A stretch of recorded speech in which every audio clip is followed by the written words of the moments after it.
Damit bin ich der erste schweizerdeutsche Streamer, der in League of Legends eine A bis Z Challenge macht im Jungle. Der erste Champ ist Aatrox.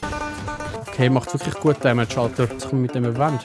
Oh, ich komme auch über Wand. Während Q ist eigentlich ein Must-Do bei Aatrox. Du musst schauen, wie gut das klappt. Damn, Ah. son, where'd you find this? Geil, Alter!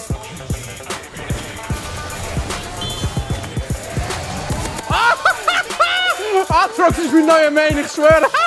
1 Minute 37 Sekunden später. Das Game ist unmöglich zu turnen.